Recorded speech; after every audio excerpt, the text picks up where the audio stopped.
Scheduling in operation management. Operation ম্যানেজমেন্টে scheduling refer করে কিছু প্রসেস যেটার মাধ্যমে আমরা আমাদের কোম্পানির ইকুইপমেন্ট, টাইম, রিসোর্সেস এগুলোকে ইউজ করে সবচেয়ে কস্টটা মিনিমাইজ করতে পারি, প্রফিটটা ম্যাক্সিমাইজ করতে পারি এবং কাস্টমার ডিমান্ড ফুলফিল করতে পারি। তো শিডিউলিংয়ের কয়েকটা প্রসেস আমরা এখানে দেখব। অনেকগুলো প্রসেস আছে, এর মধ্যে কমন যে প্রসেসগুলো আমাদের কোর্সে লাগবে সেটা হচ্ছে line balancing, Johnson's rule, Gantt chart আর হাঙ্গেরিয়ান মেথড, যেটাকে আমরা যে অ্যাসাইনমেন্ট প্রবলেম বলি। তো প্রথমে আমরা লাইন ব্যালেন্সিংয়ের একটা ম্যাথ দেখব। আর এখান থেকে থিওরি যদি বলি কী কী আসে, শিডিউলিংয়ের ডেফিনেশনটা আসে, লাইন ব্যালেন্সিংয়ের প্রসিজারটা লিখতে বলে। আর গত বছরে এটা আসছিল যে forward backward scheduling with advantage, আর গান্ট চার্ট কি, how they use in scheduling and what are the advantages. আর আরেকটা আসে হচ্ছে scheduling in high, low and intermediate volume system. Line ব্যালেন্সিংয়ের একটা ম্যাথ যদি আমরা দেখি, লাইন ব্যালেন্সিং মূলত কি করে, আমাদের যতগুলো টাস্ক থাকবে ওগুলোকে কয়েকটা ওয়ার্ক স্টেশনে ভাগ করবে। ওয়ার্ক স্টেশনে ভাগ করার পরে আমরা একটা সিকোয়েন্সিয়ালি কাজগুলো করব, কোন ওয়ার্ক স্টেশনে কোন কাজগুলো করব, যাতে করে আমাদের আইডেল টাইমটা সবচেয়ে কম হয়। মানে হচ্ছে কোনো টাস্ক করার মাঝখানে যে গ্যাপ টাইমটা, ফ্রি টাইমটা, ওটা যাতে আমাদের সবচেয়ে কম হয়। লাইন ব্যালেন্সিংয়ের কাজ হচ্ছে ওইটা। তো লাইন ব্যালেন্সিংয়ে প্রথমেই আমাদেরকে যদি একটা টাস্কের এরকম চার্ট দেওয়া থাকে, এখানে আমাদের টাস্কগুলো দেওয়া আছে, ইমিডিয়েট ফলোয়ারগুলো দেওয়া আছে আর টাস্ক টাইমগুলো দেওয়া আছে।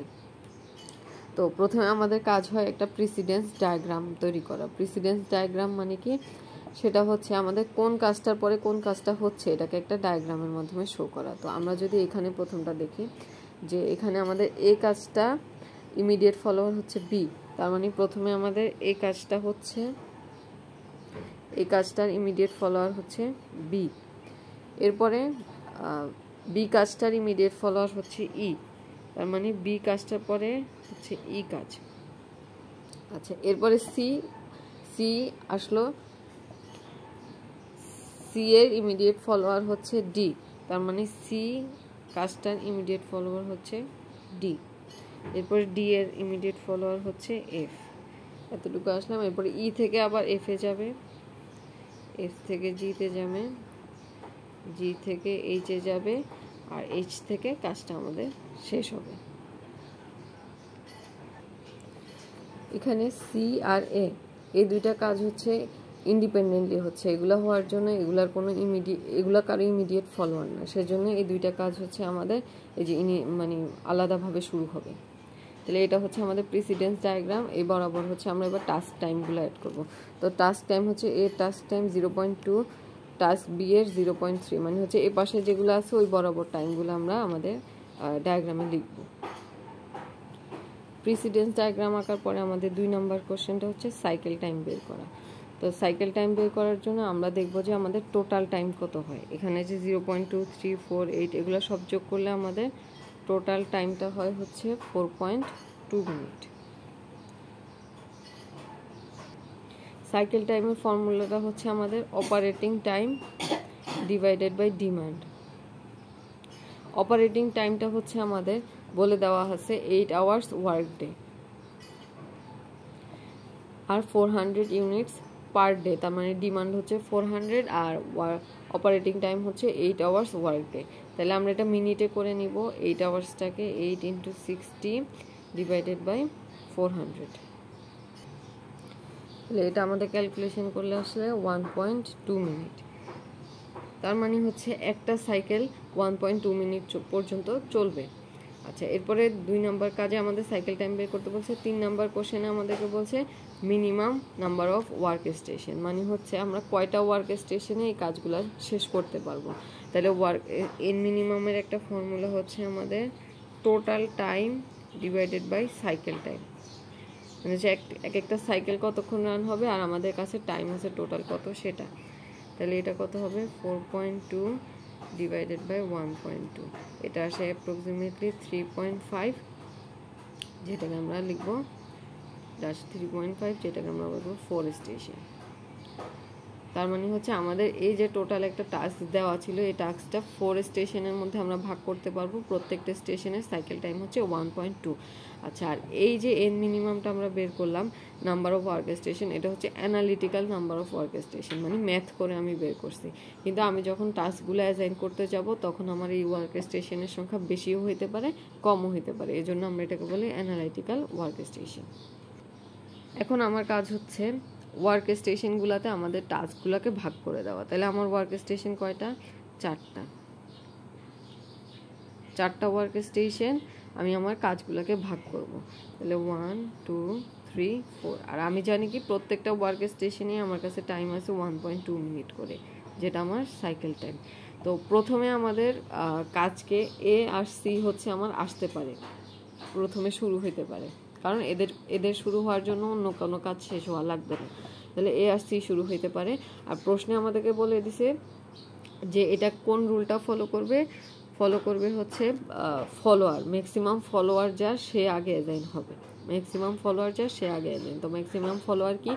এ কে ফলো করতেছে কে? B C D E H শেষ হওয়ার জন্য, আর সি কে হচ্ছে ডি এফ জি এইচ। তাহলে এ আর সি এর মধ্যে ফলোয়ার কার বেশি?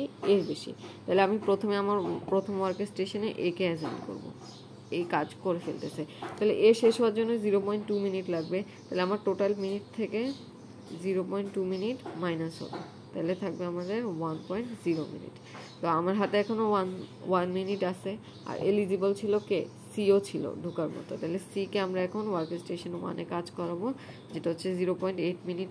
আমার 1 মিনিট থেকে 0.8 মিনিট বাদ দিয়ে দিব, 0.2 মিনিট। এখন আমার কাছে আছে 0.2 মিনিট, এ আর সি এর কাজ শেষ। তাহলে ঢুকতে পারতো কে? বি আর ডি, যে কোনো একটা বা দুইটা ঢুকতে পারতো। কিন্তু আমার কাছে কি সময় আছে বি আর ডি করার মতো? আমার কাছে সময় আছে 0.2 মিনিট, আর বি আর ডিতে হচ্ছে 0.3 আর 0.6। তাহলে বি আর ডি ওয়ার্ক স্টেশন 1-এ আমার আর ঢুকতে পারবে না। তাহলে ওয়ার্ক স্টেশন 1-এর কাজ শেষ। এখন 2-তে আমরা যাব। 2-র জন্য এলিজিবল কে কে? বি আর ডি। তাহলে বি আর ডি এর মধ্যে কার ফলোয়ার বেশি? বি এর ফলোয়ার বেশি। তাহলে আমরা বি কে আগে অ্যাসাইন করবো। বি কে অ্যাসাইন করলে 0.2 থেকে 0.3 মাইনাস হয়ে যাবে। তাহলে 3 গেলে কত? 0.9। আমার কাছে টাইম থাকতেছে 0.9। এখন আমার কাছে আরেকটা এলিজিবল হচ্ছে ডি। ডি ঢুকলো। ডি 0.6 সময় ছিল, 0.6 0.9 থেকে মাইনাস করলে কত? 0.3। এখন আমি বির কাজ আসছে, সির কাজও শেষ। এখন আমার কাছে এলিজিবল কে? বি থেকে ইতে যাইতে পারতো, ডি থেকে এফ এ। ই আর এফ, ই এর টাইম হচ্ছে 4 আর এফ এর হচ্ছে 1। আমার কাছে টাইম আছে 0.3, তার মানে কোনোটাই কাজ করা সম্ভব হয় না। তাহলে এই 0.3 টাইমটা ওয়ার্ক স্টেশন 2-তে আইডল থাকবে। এরপর আমরা 3-তে মুভ করব। 3-তে যাওয়ার পরে আমরা কি দেখব? 3-তে যাওয়ার সময় এখন আমাদের এলিজিবল হচ্ছে ই আর এফ। তো ই আর এফ এর মধ্যে আমাদের না 3-তে গিয়ে ই আর এফ আমার থাকতেছে না, এখানে ই থাকতেছে আমাদের এলিজিবল। তাহলে ই হচ্ছে 0.4। 0.4 যদি আমি বাদ দিই তাহলে 0.8 আমার কাছে টাইম থাকে। 0.8 টাইম থাকলে এখন আমার কাছে এফ আছে, ঠিক আছে? এফ কি আমি নিতে পারবো? এফ এর টাইম হচ্ছে 1। এফ আমি নিতে পারবো না, কারণ আমার কাছে টাইম আছে 0.8। তাহলে এফ এর জন্য আমার ওয়ার্ক স্টেশন 4-এ চলে যেতে হবে। এখন আমি যদি এফ কে ওয়ার্ক স্টেশন 4-এ ঢুকাই তাহলে 1 মিনিট শেষ। 1.2 থেকে 1 মাইনাস করলে 0.2। এফ এর পরে আমরা দেখবো জি আছে, এইচ আছে, কিন্তু আমার ওয়ার্ক স্টেশন শেষ। তার মানে অ্যানালিটিক্যালি আমার ওয়ার্ক স্টেশন হচ্ছে না, আমার আরও একটা ওয়ার্ক স্টেশন লাগবে। আমরা 5 নাম্বার ওয়ার্ক স্টেশন দিলাম। তো আমাদের এফ পর্যন্ত কাজ হয়ে গেছে। এখন জি আর এইচ আছে। তাহলে এটা যেহেতু এক সিরিয়ালে আছে, জি হওয়ার আগে এইচ ঢুকতে পারবে না, তাহলে জি ঢুকবে আগে। জি ঢুকলো, জি এর হচ্ছে 0.5। তো 1.2 থেকে 0.5 মাইনাস করলে কত? 0.7। এরপরে এইচ ঢুকবে 0.4। 0.47 থেকে মাইনাস করলে 0.3। তাহলে আমাদের এখানে ওয়ার্ক স্টেশন 5-এ আইডল হচ্ছে 3। তাহলে সবগুলাতেই যে টাইমটা লাস্টে রয়ে গেছে সেটা হচ্ছে তাদের আইডল টাইম। তাহলে এখানে 0.2, এখানে 0.3, এখানে 0.8, এখানে 0.2, এখানে 0.3। তাহলে আমরা আমাদের 5টা ওয়ার্ক স্টেশনের জন্য কোন কোন কাজ? এ আর সি হবে 1-এ, বি আর ডি হবে 2-তে, ই হবে 3-তে, এফ হবে 4-এ, আর জি আর এইচ হবে ওয়ার্ক স্টেশন 5-এ। এটা আমরা করলাম। এখন এটা তো আমরা হচ্ছে শর্টকাট ম্যাথ করলাম। এখন এই ম্যাথটাকে যদি আমরা একটা চার্টের মাধ্যমে দেখাই তাহলে সেটা কি হবে? প্রথমে হচ্ছে ওয়ার্ক স্টেশন, টাইম রিমেইনিং, এখানে আমরা এগুলাই করছি, ওয়ার্ক স্টেশনের নাম দিছিলাম, টাইম রিমেইনিং দিছিলাম, তারপর এলিজিবল, কারা কারা ঢুকতে পারবে আমাদের কাজ ওয়ার্ক স্টেশনটার মধ্যে, এলিজিবল, আর কাকে আমি নিব, উইল ফিট, আর assign task time. Assign task time মানে হচ্ছে আমি যাকে ফিট করতেছি তার টাস্ক টাইমটা কত, আর আইডিয়াল টাইমটা কতটুকু টাইম রয়ে যাচ্ছে। এই কাজগুলোই আমরা এখানে করছি, কিন্তু এখানে হচ্ছে আমরা শর্টকাট করছি। এখানে আমরা জিনিসটা একটু চার্টের মাধ্যমে দেখাবো। তাহলে ওয়ার্ক স্টেশনে 1-এ প্রথমে রিমেইনিং টাইম 1.2, এলিজিবল আমরা বলছিলাম কে কে ছিল, এ আর সি ছিল, যেহেতু ওদের আগে কেউ ছিল না। তাহলে এ আর সি ছিল, এ আর সি এর মধ্যে এর ফলোয়ার বেশি ছিল, একে আমরা নিয়েছিলাম, তবে এর টাস্ক টাইম দিছিলাম। এই 0.2টা এখন কার থেকে মাইনাস হবে, 1.2 থেকে মাইনাস হয়ে এখানে বসবে, রিমেইনিং টাইমে আসবে। রিমেইনিং টাইম আবার এলিজিবল এটা, এরপরে এখান থেকে 0.8 মাইনাস হয় রিমেইনিং টাইম। এখন এই রিমেইনিং টাইমে এলিজিবল আছে কিন্তু কাউকে আমি ফিট করাইতে পারতেছি না, তখন আমাদের অ্যাসাইন টাস্ক টাইমটা থাকবে না কোনো, সেক্ষেত্রে এই রিমেইনিং টাইমটাই আইডিয়াল টাইম হয়ে যাবে। তো এভাবে করে আমরা ওয়ার্ক স্টেশন 2, 3, 4, 5 এর জন্য করছি। তাহলে লাইন ব্যালেন্সিং এর মাধ্যমে আমাদেরকে যদি এভাবে আমাদেরকে কোনো টাস্ক অ্যাসাইন করতে বলে, তাহলে ম্যাথের প্রসেসটা হচ্ছে এটা। প্রথমে আমরা কি বের করছিলাম, প্রথমে আমরা একটা প্রিসিডেন্স ডায়াগ্রাম আঁকছি, সাইকেল টাইম বের করছি, minimum number of work station বের করছি, এরপরে ওয়ার্ক স্টেশনে কাজগুলোকে ভাগ করছি। তো এখানে আমরা ভাগটা করছি হচ্ছে greatest number of following task, মানে হচ্ছে একটা টাস্ককে কোন টাস্কটার ফলোয়ার সবচেয়ে বেশি সেটা আমরা নিছি। আরেকটা প্রসেস, আরেকটা আমাদেরকে মেথড বলে দেয়, সেটা হচ্ছে গ্রেটেস্ট টাইম ফলোয়ার। তার মানে হচ্ছে আমাদের এই যে এই কাজটা, এটার টাইম আমরা কিভাবে বের করব, এটার আগে যারা আছে ওদের সবার টাইম যোগ করে ওর মাথার উপরে লিখবো। তো এটা লাস্টের থেকে শুরু করতে হয়। ও 0.4, ওর 0.5, কিন্তু শেষ হইতে আরও 0.4 মিনিট লাগে, তাহলে 5-এ 4-এ 9, তাহলে এটার মাথার উপরে বসবে হচ্ছে 0.9। এভাবে করে এই 1-এর সাথে 0.98 হয়ে ওর মাথার উপর বসবে, এভাবে। তো যার মাথার উপরে সবচেয়ে বড় নাম্বার তাকে আগে অ্যাসাইন করে আমরা কাজটা করব। অবশ্যই আমাদের এই সিকোয়েন্সটা ফলো করতে হবে, যেমন একে শেষ করার আগে আমি বিকে নিতে পারবো না। তার মানে এলিজিবলগুলো বের করে তারপরে আমার দেখতে হবে যে কার টাস্ক টাইম বেশি, তারপরে তাকে অ্যাসাইন করবো। আগে এলিজিবলগুলো থাকবে এই সিকোয়েন্স অনুযায়ী।